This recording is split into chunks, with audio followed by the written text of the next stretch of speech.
Ya, shalom Bapak Ibu Saudara semuanya di tempat ini juga yang ada di rumah mengikuti live streaming. Ya, puji Tuhan. Mari saya lanjutkan Yohanes 17. Nah, kita mari melihat Bapak Ibu Saudara bagaimana dalam 4 hari KKR Tuhan membuka yang namanya realita kerajaan surga itu nyata. Amin. Saya tetap terus berjuang membuat otak saya, kesadaran saya penuh bahwa tempat ini adalah realitas surga.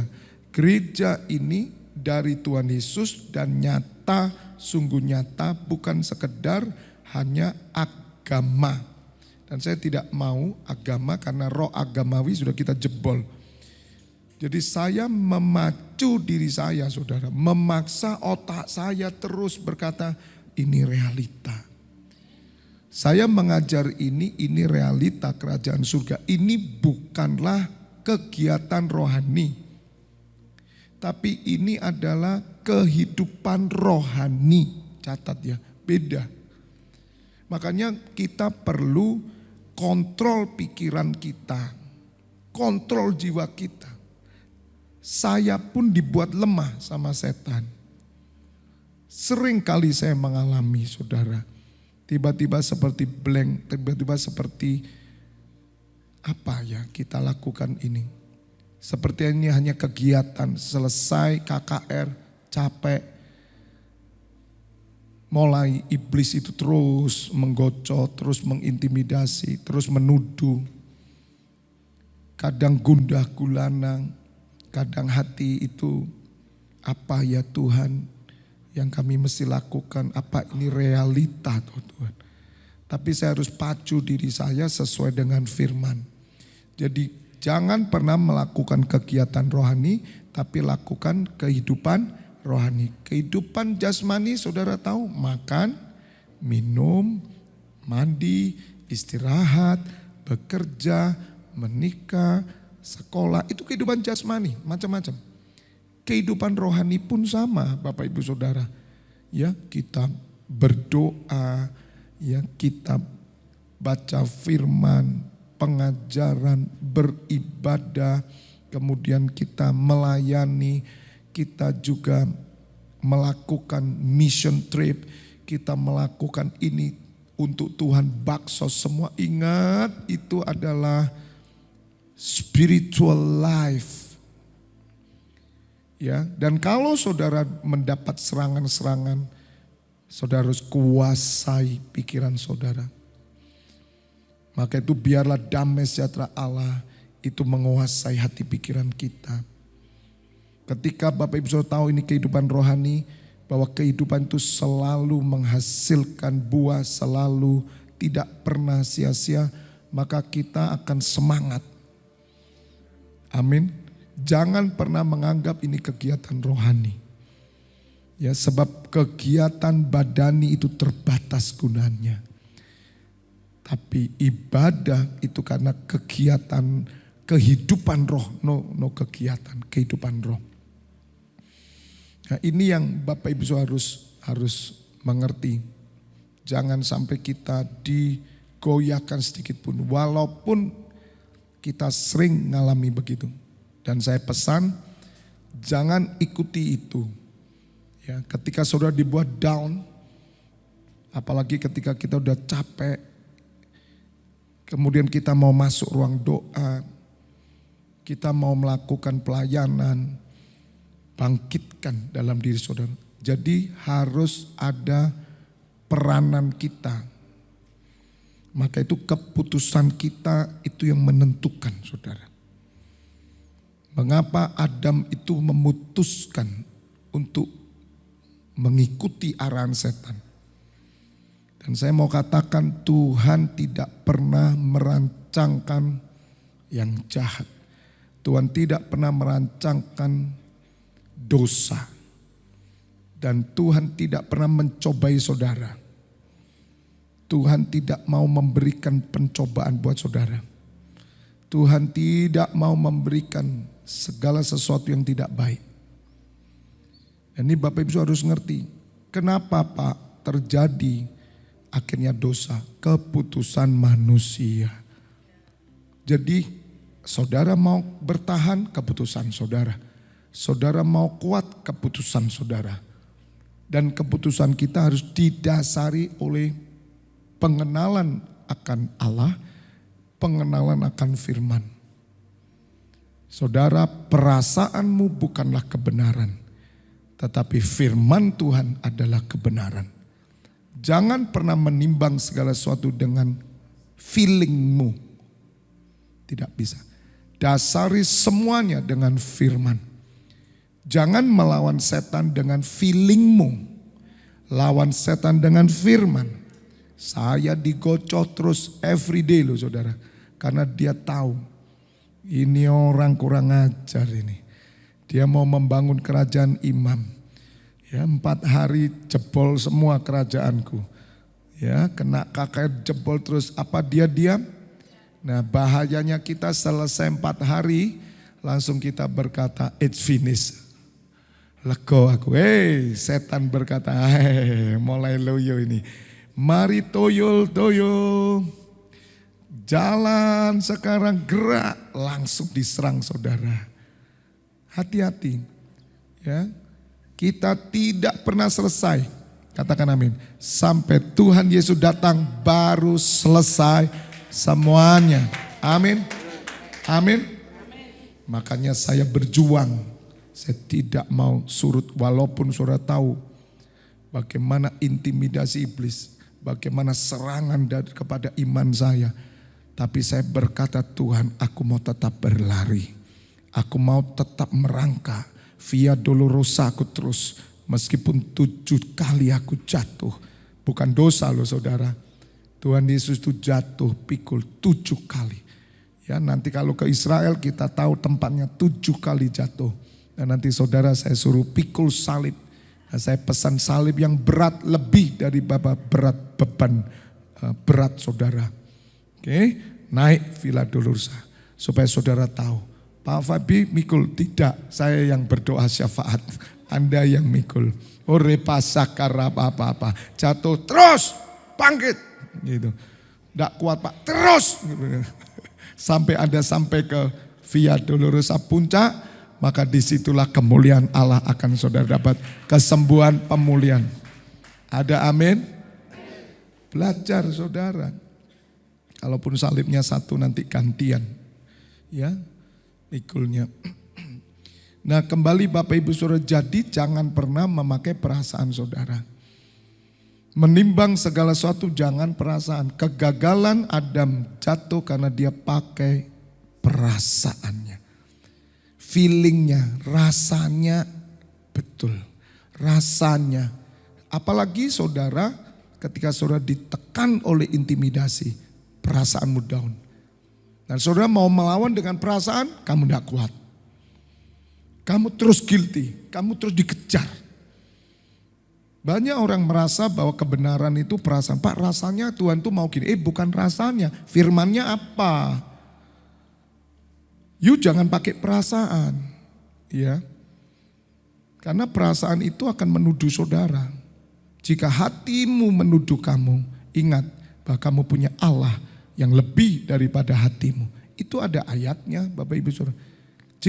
Jika hatimu menuduh kamu, oh saudara dituduh, saya saudara dituduh terus saudara. Tapi saya hanya berkata, ada tertulis. Selesai. Ada tertulis, ada tertulis, ada tertulis. Katakan amin. Oleh karena itu Yohanes 17 kita sudah bahas ayat pertama. Demikianlah kata Tuhan Yesus, lalu ia menengadahkan ke langit dan berkata, Bapa telah tiba saatnya, permuliakanlah anakmu supaya anakmu mempermuliakan engkau. Jadi yang beberapa kali pertemuan saya sudah sampaikan, pengejaran kita adalah kemuliaan. Dan ingat, kemuliaan tidak satu kali. Kemuliaan ketika saudara terima Tuhan Yesus, engkau dapat kemuliaan, langsung dapat. Loh Pak, kenapa saya tidak bisa menjaga kemuliaan ini? Ya karena kamu tidak jaga. Kemuliaan itu tambah lagi. Termasuk kasih karunia. Dia bergerak. Nah banyak orang Kristen, dia nggak jaga. Nggak mudah saudara. Menerima spiritual blessing yang dari Tuhan, saudara harus jaga. Sebagaimana saya katakan KKR. Kalau kamu menerima sesuatu dari Tuhan, kamu minta sesuatu dari Tuhan, kamu tidak jaga benar, sesuatu yang dari Tuhan ini justru bisa akan menghancurkan hidupmu. Sebagaimana anggur yang baru harus disimpan di kantong yang baru. Tuhan memberi kepercayaan kepada kita sebagai carang yang baru. Karena Tuhan tahu kantongmu sudah baru, karaktermu sudah baru. Maka saudara menjadi carang yang baru. Kalau kantongnya saja belum selesai, kapan jadi carang? Saudara, kalau engkau jadi carang ya saudara. Oh saudara itu seperti selang ya, yang dilewati berkat Tuhan. Saya ya saudara, saya kasih tahu. Saya ini kan pemimpin, gembala. Tugas gembala itu carang saudara. Saya ngomong istri saya ini cuma dilewati berkat. Dan saya harus menjaga kemuliaan Allah. Tolong ayatnya dipinggirin, tidak apa-apa sudah. Saya harus menjaga kemuliaan Allah supaya saya terus menjadi carang. Saya bertemu dengan semua orang, saya dipakai menjadi carang. Dialirkan berkat Allah itu, mengalir. Makanya carang itu dibutuhkan NCC internasional untuk mengalirkan urapan Allah, roh Allah, air kehidupan, memberi minum umat Tuhan. Itu menjaga kemuliaan. Kalau saya tidak menjaga kemuliaan sesuai dengan kemuliaan yang dia berikan, kemuliaan pertama tahun 98 berbeda dengan kemuliaan hari ini. Kalau saya tidak barengi hidup saya dengan kemuliaan yang dia berikan, saya tidak bisa jadi carang. Bulan Oktober nanti saya harus ke Surabaya yang menyampaikan firman Allah. November saya harus ke Jakarta, tapi Oktober hanya di doa malam. Saudara, kenapa saya harus buka diri untuk saya dipakai menjadi carang? Itu bukan untuk kemegahan kita. Setiap saudara akan dipakai menjadi carang. Kalau saudara dialiri berkat, hidupmu penuh berkat. Karena berkat Allah mengalir, memberi minum. Makanya penting sekali tentang kemuliaan. Saudara menerima KKR 4 hari, kau enggak jaga pengurapan itu. Jaganya gimana Pak? Pakai kemenyan. Ya. Kemudian saudara masuk kamar gitu. Menjaganya dengan hidup saudara sesuai dengan apa yang Tuhan berikan, teguhkan sesuai kemuliaan yang dia beri, urapan-urapan yang saudara terima itu, kamu jaga loh. Jangan sembrono loh. Maka kenapa banyak orang tidak mendapat kemuliaan yang jauh lebih daripada kemuliaan yang pertama. From glory to glory. Karena dia tidak pernah mau menjaga kemuliaan itu. Dan orang ini tidak pernah berpikir bahwa dirinya akan jadi berkat bagi banyak orang lain. Saudara menerima urapan dari saya, mengalir, dan urapan itu harus mengalir dari saudara kepada orang lain. Jangan pernah saudara berkata, ya Pak saya kan jemaat biasa. Saudara, mulut saudara dipakai. Mungkin buat anak saudara, menantu, mungkin buat teman. Saudara yang pasti melalui hidupmu berkat ilahi, kuasa ilahi bekerja.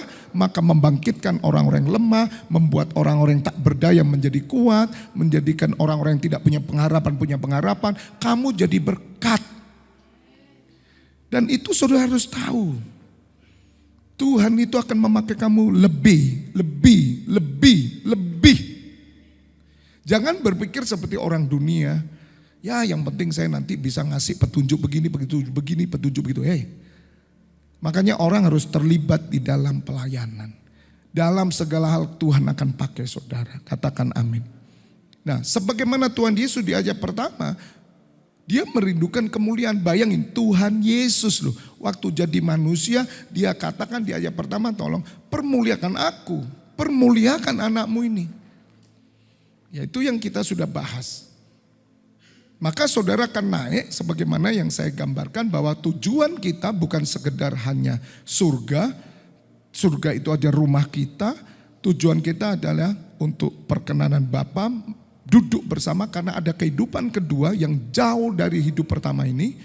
Dan saudara saya pesan, sekali lagi sering saya pesan, Berusahalah di kehidupan pertama, raih harta sebanyak-banyaknya sesuai dengan takaran gereja untuk kamu bisa beribadah dan melayani. Terserah saudara, caramu bagaimana, kerjamu apa, terserah. Pokok saudara bisa melayani dan syukur-syukur bisa menolong, memberkati pekerjaan Tuhan di tempat ini, katakan amin.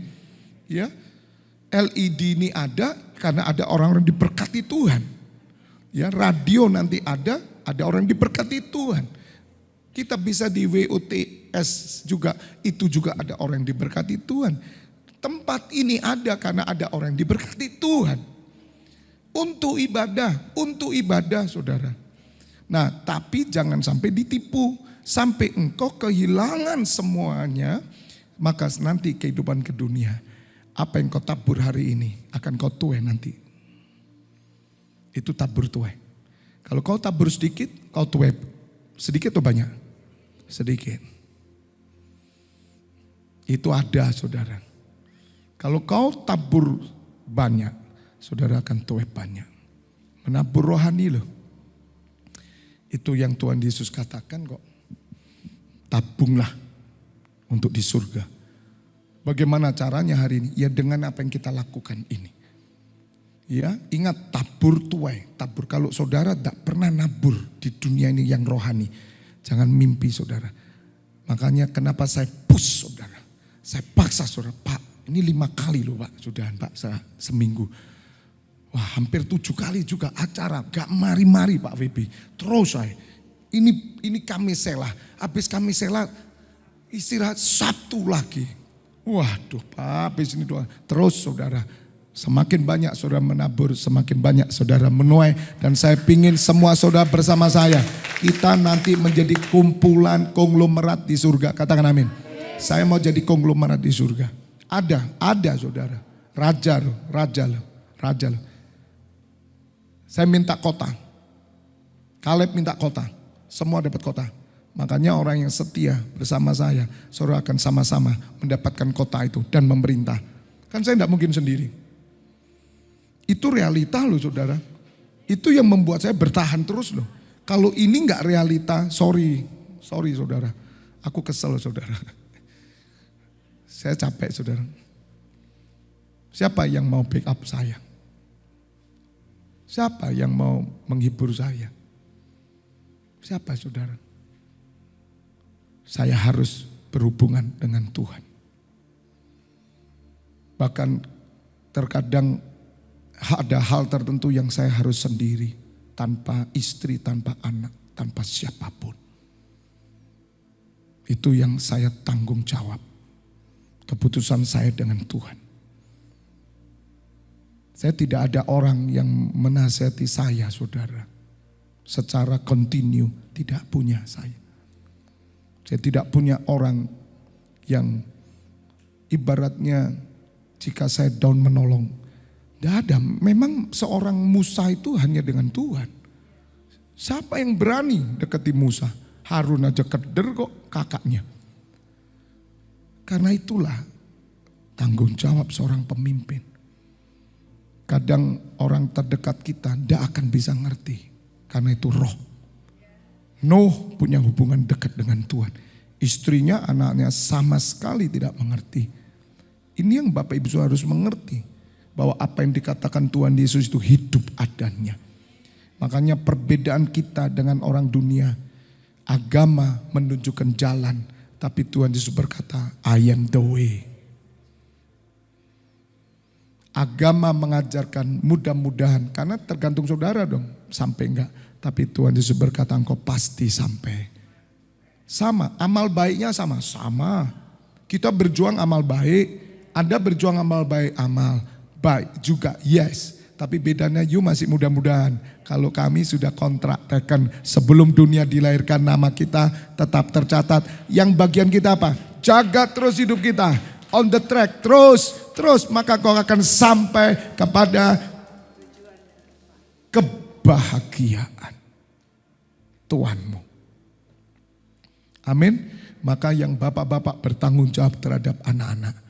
Yang semua yang jadi bapak tetap bertanggung jawab. Ya, bertanggung jawablah atas keluargamu. Bawa seisi rumahmu. Katakan Amin. Yang kedua,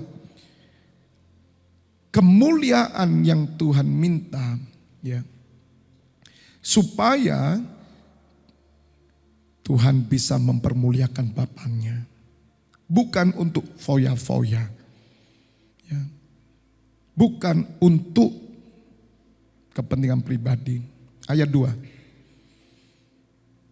Sama seperti engkau telah memberikan kepada kuasa atas segala sesuatu segala yang hidup, demikian pula ia akan memberikan hidup yang kekal kepada semua orang, semua yang telah engkau berikan kepadanya. Memberi hidup, saudara. Kenapa Tuhan Yesus bisa memberikan kehidupan kekal? Karena dia bagi hidup. Karena dia beri hidup.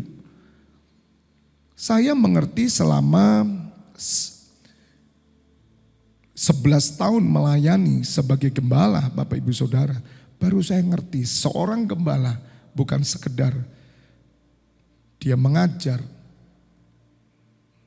Bukan sekedar dia menuntun umat yang dipercayakan, tapi dia sebagai bendahara yang jujur. Saudara dengar, saya baru ngerti. Saya bilang sama istri saya, kita ini dipakai jadi bendahara Tuhan yang jujur. Saudara, gembala tidak bisa hanya mengurusi, hanya pengajaran, khotbah, memberi makan, pelayanan, lepaskan berkat. Itu saja, no. Gembala itu pegang perbendaharaan surga. Sungguh saudara, saya harus jujur, saya harus pandai mengatur keuangan gereja. Bayangan saudara ya, beban saya bagaimana? Ngerti sekarang? Makanya jangan ganggu saya. Ya, supaya saya enggak gampang bludrik. Kamu kan enggak tahu soroku toh saudara. Hah? Masih disalahkan terus banyak. Saudara benar, karena dia bagi hidup, memberi hidup. Itu bendahara. Makanya Tuhan Yesus berkata, kamu bendahara yang jujur. Memang saudara, yang kita pikirkan kita harus pintar mengelola segala sesuatu. Karena saudara mendapatkan kuasa. Ya, sama seperti engkau telah memberikan kepada kuasa atas segala yang hidup. Demikian pula ia akan memberikan hidup yang kekal kepada semua yang telah engkau berikan kepadanya. Tuhan Yesus meminta kemuliaan Allah. Dan dia menerima kemuliaan itu, dia menerima kehidupan yang dibagikan. Setiap saudara yang menerima kemuliaan, Anda menerima hidup. Amin. Dan hidup itu akan terbagikan dan saudara menjadi saksi-saksi Kristus, saksi-saksi Allah. Kalau orang tidak bisa mengecap sesuatu dari hidupmu, saudara tidak memberi hidup. Apa yang mereka bisa terima dari saudara? Firman. Bukan uang saja. Firman. Kenapa Tuhan Yesus begitu wibawa? Dia bawa firman. Kalau saudara dipenuhi firman, engkau ketemu dengan semua orang, firman itu akan keluar dari mulutmu. Bukan sebagaimana letterlek seperti orang khotbah, tidak. Kata-katamu sederhana, tapi urapan firman. Isinya itu firman. Dan itu membuat orang hidup. Saudara, di sekeliling kita itu banyak kekeringan. Makanya kalau target saudara mahkota, sebagaimana saya tulis, saya gambarkan ini. Ya, saudara ingin menjadi sama seperti Tuhan Yesus. Dan saudara mau duduk bersama Tuhan Yesus. Saudara sudah berkata, aku sekarang adalah hamba Allah. Aku imam Bapa. Saudara, hamba itu diberikan perintah. Jadi saudara bawa firman. Modal hidupmu firman. Tapi bukan pinter firman, pinter Alkitab. Tapi menghidupi firman. Sampai saudara ngerti bahwa realita hidup gereja itu realitas surga. Ini benar-benar kehidupan. Dulu saya bingung. Waktu pertama saya bertobat. rasa haus datang terus. Saya pingin datang. Itu nggak bisa dibendung. Doa malam waktu itu sedikit sekali datang, dimanapun datang, pengajaran datang.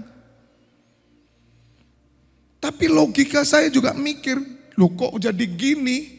Kok kita tiap hari keluar dong ini? Mulai mikir lagi, bagaimana keluarga kita, bagaimana anak-anak kita. Mulai teori muncul, orang harus seimbang dong Pak. Ada macam-macam teori saya bilang.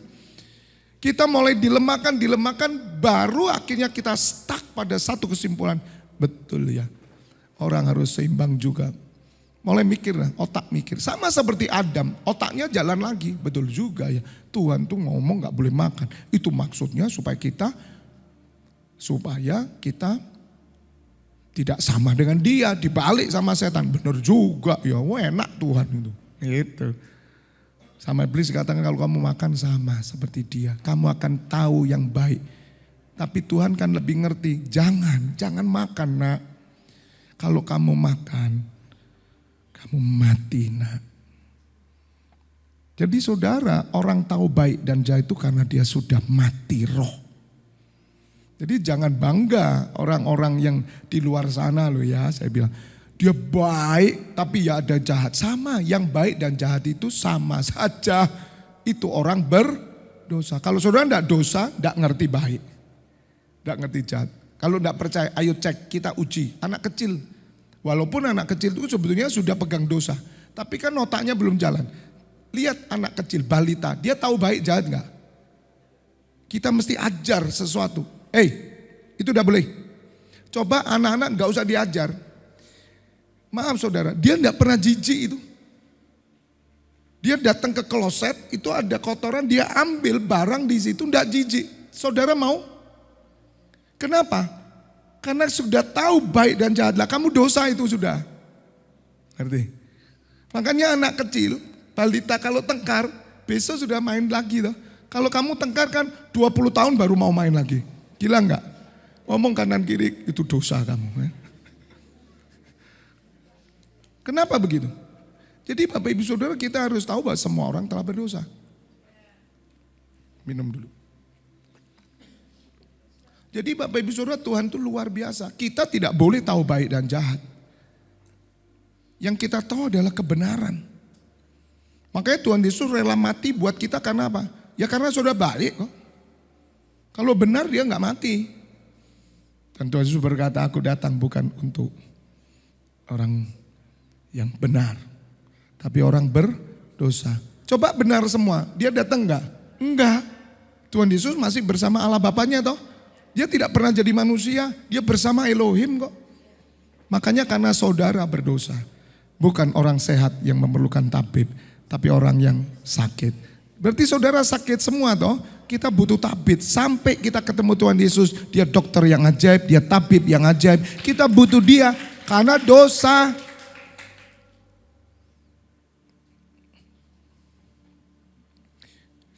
Jadi Bapak Ibu harus mengerti kemuliaan. Target kita kemuliaan itu karena kita siap dipakai menjadi pengantara. Catat. Jadi kalau saudara mau hidup ya, mencapai kemuliaan, hidupmu di sini saudara ya, karena kertasnya, karena ini gambaran yang di bawah ini adalah surga tingkat rendah, hanya bangsa-bangsa, sebelahnya neraka, kita masuk surga tingkat tinggi. Maka saudara di sini harus siap menjadi yang namanya pengantara. Saya kumpulan terus di sini saudara, saya catat terus tumpuk-tumpuk nggak apa-apa supaya saudara tahu bahwa yang ada di atas ini batasnya. Yang di atas ini, yang tinggi, itu yang ini saudara. Ya, hamba, mahkota, sempurna, menjadi pengantara. Tuhan Yesus di surat Ibrani dikatakan dia sampai hari ini menjadi pengantara. Jadi kalau hidupmu berkata Tuhan aku mau jadi pengantara, maka engkau akan menerima kemuliaan demi kemuliaan, diisi terus. Terus dimanapun saudara berada, aku menjadi pengantara surga. Tuhan pertemukan engkau dengan orang-orang semuanya karena engkau dipakai menjadi pengantara. Engkau surat terbuka. Mungkin saudara tidak pinter nginjil, tidak pernah bisa cerita. Gak perlu juga, izinkan dirimu dipakai menjadi pengantara dia. Sudah. Nanti Roh Kudus itu akan berkata-kata melalui saudara. Metode penginjilan itu sesungguhnya ketika saudara mengerti engkau menjadi pengantara, itu saja. Saudara tidak memenangkan seseorang. Semua manusia dosa. Semua orang Kristen punya kelemahan. Oknum-oknumnya banyak, semuanya.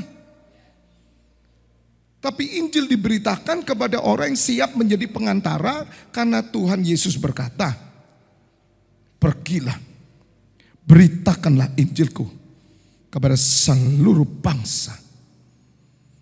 Ajarkan mereka apa yang kuperintahkan kepadamu. Saudara, ajarkan mereka. Jadi kan saudara pengantara. Surat Ibrani ada, bisa dicek nggak? Ada pengantara, ada. Jadi saudara harus mengerti. Persis sama seperti Tuhan Yesus. Tuhan Yesus itu pengantara. Saudara pengantara.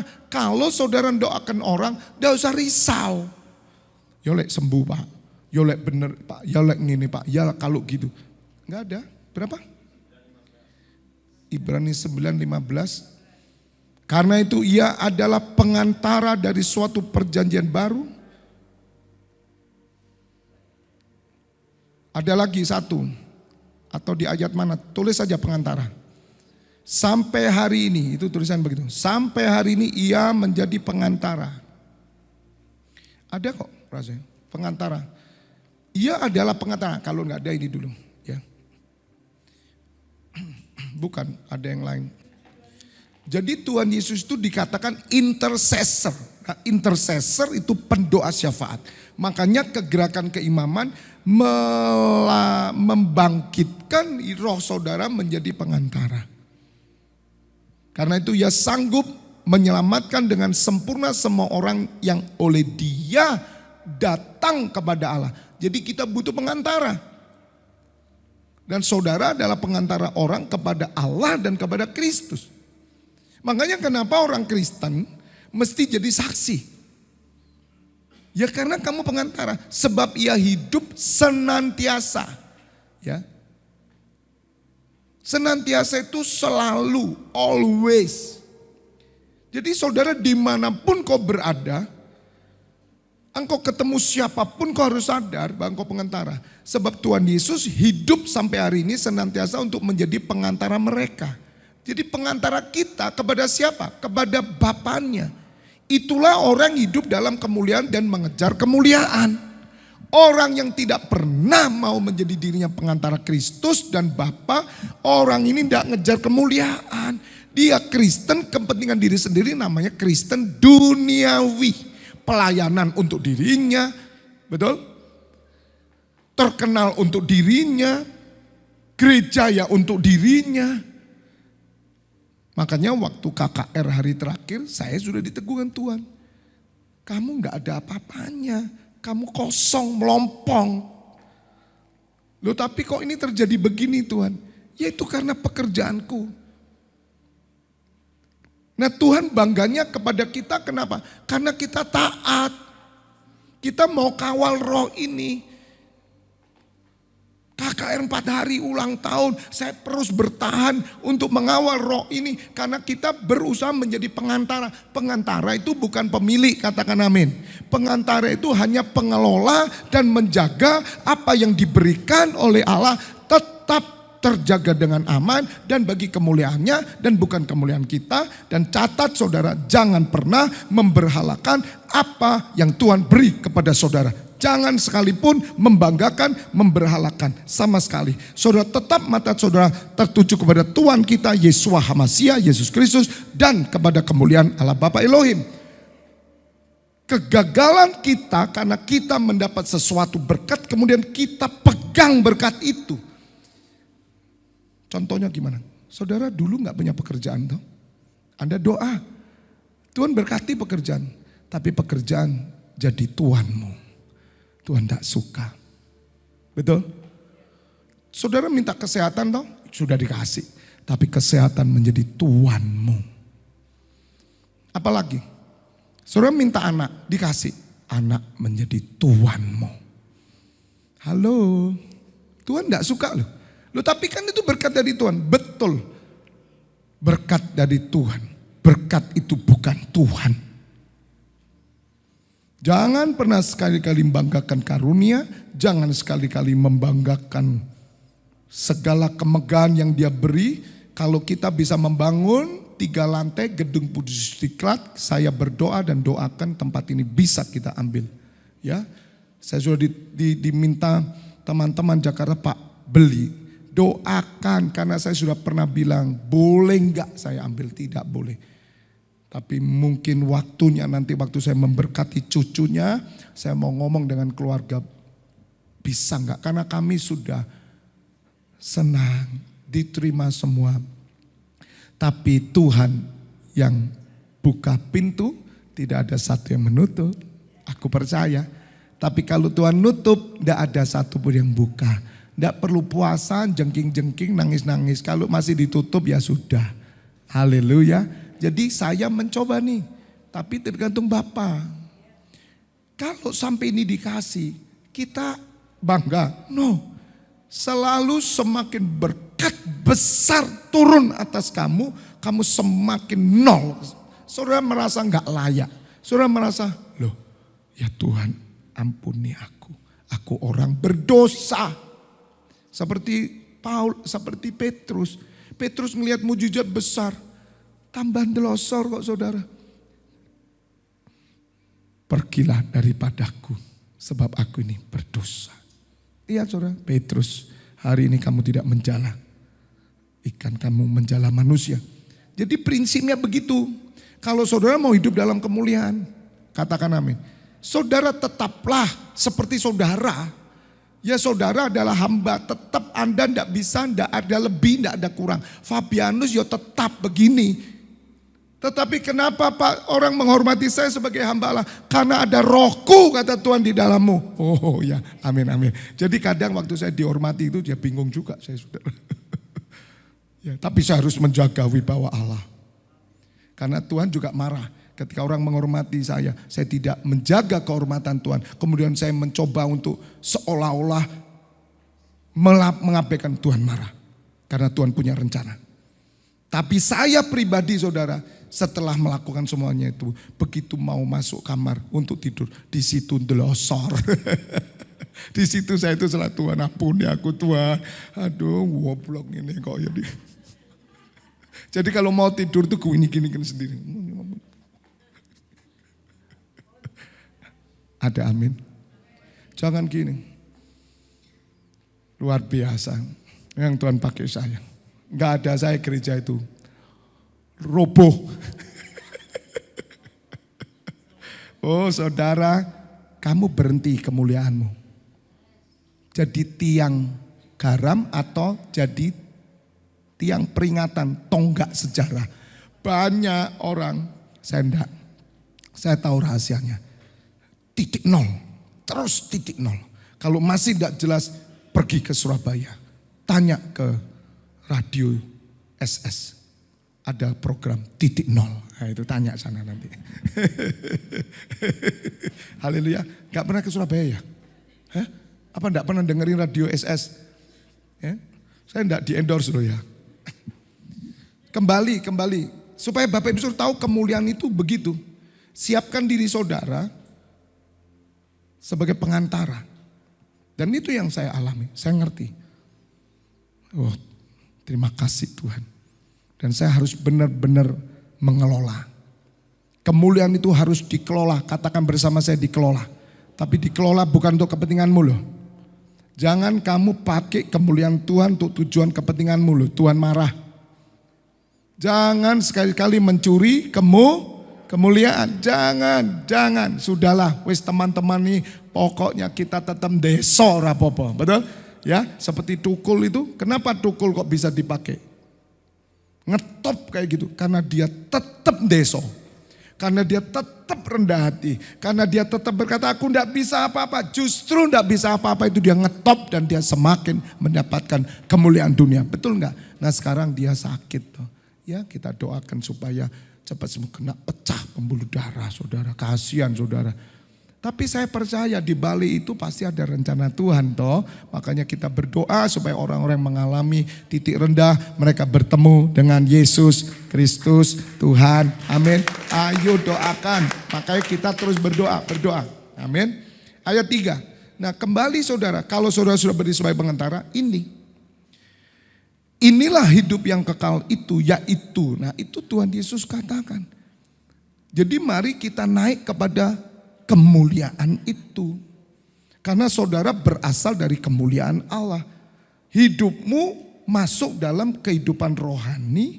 Ya, gereja bukan sekedar kegiatan rohani, tapi kehidupan. Waktu saya mengerti dalam pertobatan saya pertama tahun 98, bahwa ini kehidupan, saya rajin. Saya pacu diri saya melihat yang dulunya saya dikunci dengan roh agamawi, bahwa itu kegiatan rohani, tapi langsung saya berkata, tidak Tuhan, aku berpindah dari hidup yang gelap pada terang, dan inilah hidupku. Jadi kalau aku habis kerja, pulang jam 7 malam, tidak mandi langsung ke gereja, itu hidupku. Jadi jangan merasa, gara-gara ikut Pak Webi terus sekarang gini loh, saya tidak pernah mandi. Makanya baptisan itu pindah hidup. Loh, saudara dibaptis hidupnya sama seperti pada waktu kamu belum mengenal Tuhan. Ya apa bedanya dibaptis? Makanya saudara saya ajari terus. Mungkin Bapak Ibu saudara tidak mengerti, ikuti aja. Sampai kau mengerti. Itu yang terjadi di bangsa Israel. Gitu, dijaga. Jadi saudara ngerti hidup kekal. Jadi hidup kekal itu ya ini. Kalau saudara memiliki hidup kekal, maka saudara ibadah, saudara melakukan doa, pengajaran, terus. Sayangnya kita harus tanggung jawab di dunia ini gitu aja. Kalau nggak ada, ya kita terus menerus kumpul saudara pagi sampai malam. Haleluya. Dan turunlah dari surga makanan, bubur ayam, pecel, soto, sate ayam, bakso, kan gitu. Ya karena kita harus tanggung jawab. Maka gimana Pak? Ya orang Kristen itu mikirnya dua. Mikirkan yang di bumi juga mikirkan yang di atas. Tapi Tuhan katakan pikirkan perkara di atas. Jangan di bumi. Maksudnya apa? Fokus nak.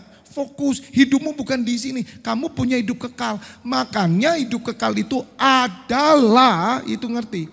Jadi penginjilan harus benar. Hidup kekal bukan surga saja. Sebab ojo diganti sih rek. Wis gak popo. Engko ae wis tahu hebat sampean.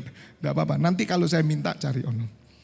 Nah, kembali, jadi saudara hidup kekal itu saudara menerima Tuhan Yesus, engkau langsung hidup, rohmu ini kekekalan masuk, berjalan dalam kekekalan. Kekekalan itu adalah satu materi surgawi yang Anda alami ketika hidup di dunia.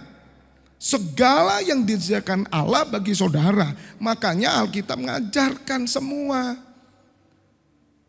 Janganlah kerajinanmu kendor. Biarlah rohmu menyala-nyala dan layani Tuhan. Roma 12 ayat 11. Nah sekarang tolong buka supaya saudara ngerti. Kalau tidak engkau stres. Ini hari apa? Bu, Selasa. Aduh, Selasa maneh. Gak datang yo diseneni. Mau keluar iku yo sungkan, bingung. Ya apa iki? Jangan. Saya tahu jadwal saya. Kerja selesai jam 7, pas kalau dulu pengajaran Jumat. Jumat, boom, langsung berangkat, langsung. Istri dan anak tanya, kemana? Pengajaran. Wes yo, belum ngomong, belum apa, zut hilang. Datang lagi jam 10. Lihat saudara, dia belum ngerti. Tapi ketika sudah ngerti ini kehidupan. Yang akan kita bawa nanti di kekekalan. Lihat saudara, jangan hendaknya kerajaanmu kendor. Rajin apa? Gak usah ditulis lah kalau rajin kerja. Di Alkitab gak ada. Gak perlu lah. Ngapain? Wong murid-muridnya gak pernah kerja kok. Nah kalau enggak kan dia pelayan. Mas jadi nelayan. Ya Rasul Paulus masuk memberitahu rasul-rasul yang lain. Rajinlah nelayan. Ya gak bisa lah. Karena Roh Kudus diberikan kepada saudara untuk membawa saudara untuk senantiasa rajin secara roh. Perlunya Roh Kudus itu di situ. Dia akan tolong saudara dalam segala hal, pekerjaanmu, hidup nikahmu semua ditolong ke arah kerajinan. Kerajinan apa Pak? Ya lihat di Tanggulangin loh. Mang pikirmu rajin bikin dompet, bikin tas. Janganlah, kerajinanmu ibadah. Maka bersyukurlah kalau di tempat ini saudara ditempa untuk rajin terus, katakan amin. Saudara tidak akan sia-sia. Itu yang kau tabur. Biarlah rohmu menyala-nyala. Lah ini loh saudara, makanya saya bahas pagi tadi. Bagaimana roh menyala. Gimana caranya roh menyala? Saya sudah jelaskan di 1 Tesalonika 5. Saya sudah jelaskan saudara berapa poin itu tadi pagi. Jadi Tuhan mau saudara rajin. Jangan kendor, rohmu menyala-nyala. Makanya kerajinan itu yang membuat saudara on fire. Salah satu menjaga roh menyala-nyala, Bas KKR 4 hari ini apa? Jangan padam. Jadi yang membuat padam itu siapa? Kita sendiri. Tuhan udah kasih 2 kali lipat api, bahkan 3, 5, 7 kali lipat. Saudara, dari sini kok on fire, ya sampai pelabuhan mulai turun lagi tinggal 3, ya masuk Bedugul, ya toh jalan semua masuk Tabanan tinggal 2, sampai rumahmu 0. Kenapa? Di dalam mobil ngecuepret, ngamuk geweger, ya toh marah, wiku Pak Febi orang tua digetai. Mau senden, ayo senden. Makan ya ndak karu-karuan, tidur ya ndak karu-karuan, masa orang tua suruh naik, ngomel terus. Defisit kamu. Berapa banyak kita tidak pernah mendapatkan lebih lagi. Karena bocor. Gak bisa saudara, kau harus jaga. Ketika engkau bocor cepat minta ampun, ditempel langsung. Musa itu jaga kemuliaan. Sinar kemuliaan Allah ditutup. Itu zaman perjanjian lama. Supaya orang jangan sampai kehilangan. Karena Musa tahu pelayanannya dia masih daging. Ini hilang ini nanti. Bagaimana dengan perjanjian baru? Kemuliaannya lebih besar. Harusnya saudara menjaga lebih lagi. Bukan sembrono. Maaf ya saudara, KKR 4 hari. Saya berdoa jangan satu pun jemaat imam saya bersama saya. Ya, dan saya berani berkata Anda abdi saya. Itu kamu hilang 4 hari. Sia-sia. Saya minta jangan. Jangan saudara. Caranya bagaimana? Ini. Setelah 4 hari semakin rajin. Rohmu terus nyala-nyala. Dan layanilah Tuhan. Baru ayat 12 dikatakan apa? Bersukacita dalam pengharapan. Ini jaga kamu saudara. Jaga. Pengharapan saudara ada di kemuliaan bersama Tuhan. Jaga. KKR 4 hari itu bukan kegiatan rohani. Sudah panitia bagaimana selesai? Selesai Pak. Puji Tuhan lego. Sudah selesai. Anda tidak dapat kemuliaan. Halo. Terutama yang kerja di bagian pelayanan jasmani ini. Yang nyetir, yang nganu semua. Kalau kamu tidak melihat ini kemuliaan bagian-bagianmu, maka itu sia-sia dan kamu kembali nol. Saya berdoa KKR 4 hari ini kita sudah punya tingkat roh yang levelnya lebih tinggi lagi. Amin. Kita sudah menjadi manusia yang lain. Amin. Dan kita menjadi orang-orang yang penuh dengan sekinah glory. Lo dijaga. Dijaga. Saya pegang lo saudara ini. Saya percaya. Kalau saya pelihara ini. Ketika saya diminta Tuhan untuk melayani dimanapun. Saudara, orang yang melihat saya. Tahun lalu. Jangan tahun lalu. Bulan lalu. Dan sekarang dia lihat. Ada yang beda. Karena urapan Tuhan membuat engkau beda. Katakan amin. Tepuk tangan buat Allah kita. Sabar dalam kesesakan, jaga.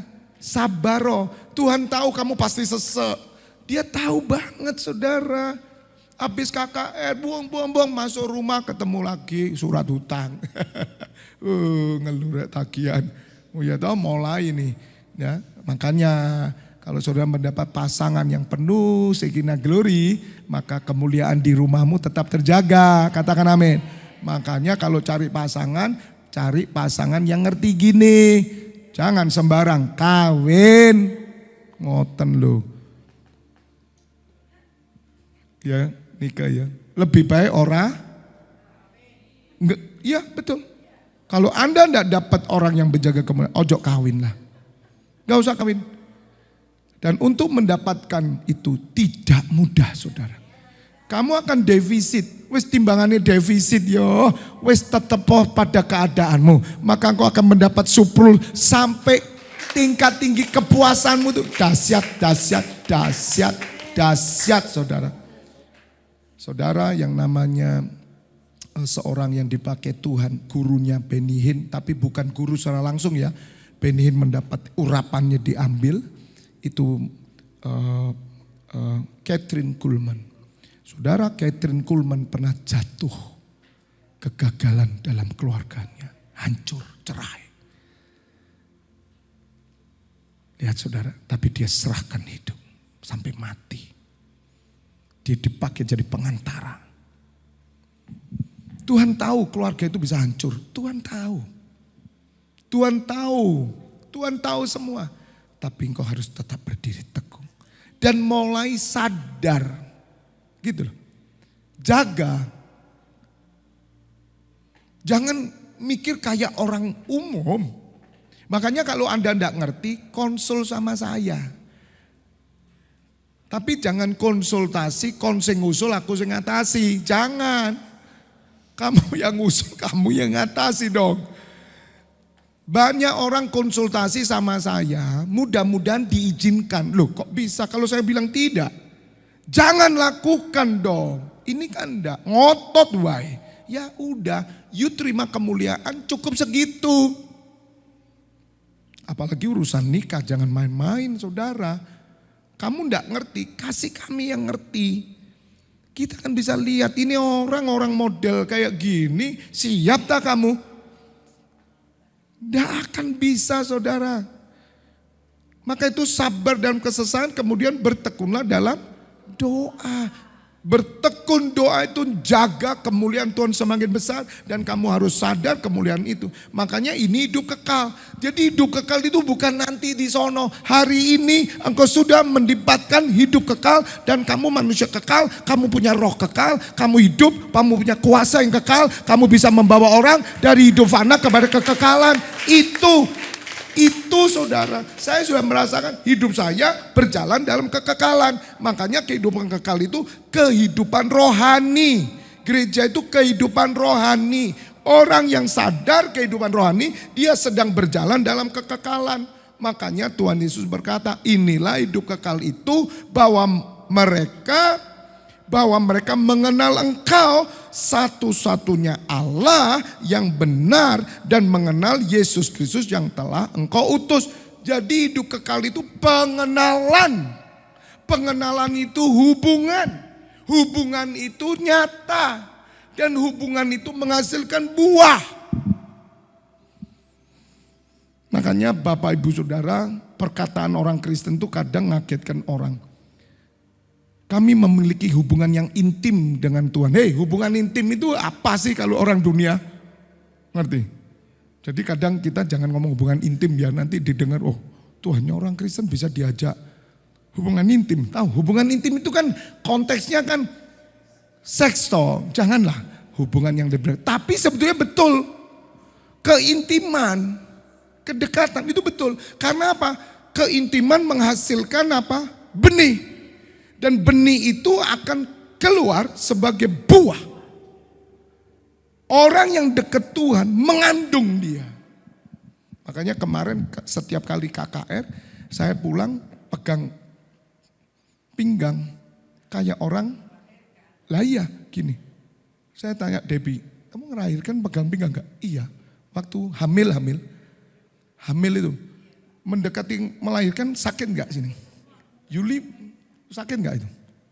Enggak sakit, pinggang. Sakit toh. Meskipun operasi tetap nyerang sini dulu. Istri saya sampai enggak kuat. Aduh. Makanya waduh saya lihat orang hamil itu susah saya, kasihan. Terus 2 anak cukup. Enggak tahu yang 4, 5, 6, 7, 8, 9, 12 itu yang suami habis ngelihat istrinya gimana? Isi ya, catur dia paling.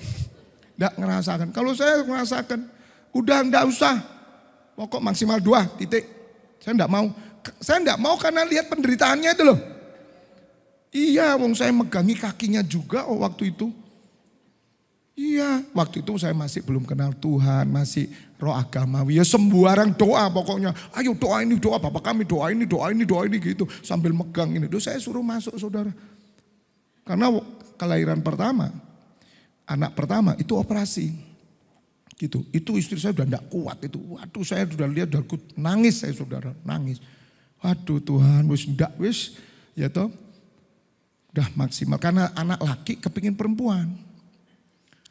Jadi harapan saya waktu itu perempuan. Ya yang keluar laki-laki, ya puji Tuhan sama aja sebetulnya. Waktu yang kedua itu dokter mau operasi, coba normal.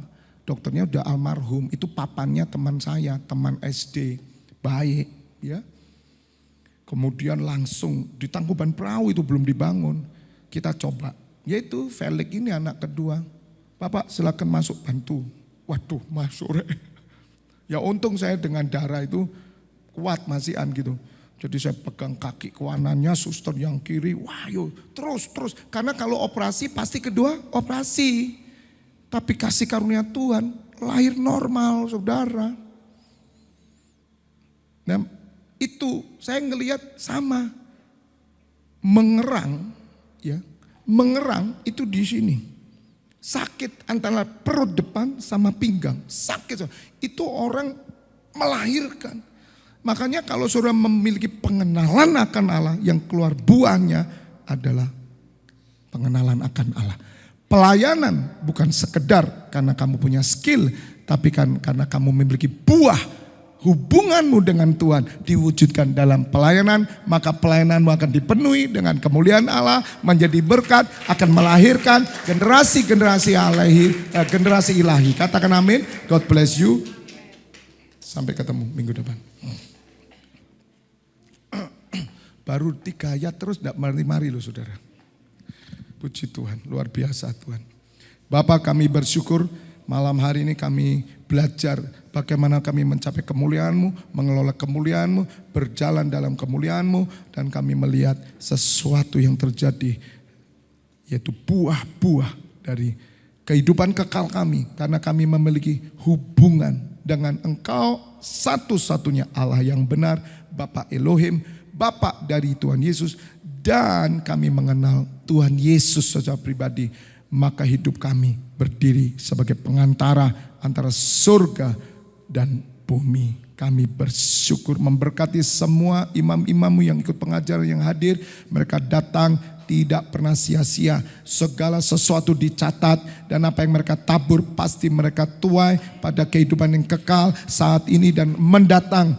Di dalam nama Tuhan Yesus juga saudara-saudara kami yang di rumah yang mengikuti, kesembuhan terjadi, pemulihan terjadi. Pulanglah Bapak Ibu Saudara dengan berkat surgawi, berkat kehidupan, hikmat dari Allah turun atasmu di dalam nama Bapa, Putra dan Roh Kudus. Yang sudah menerima berkat bersama katakan amin. Sampai bertemu kami Selah. Semangat.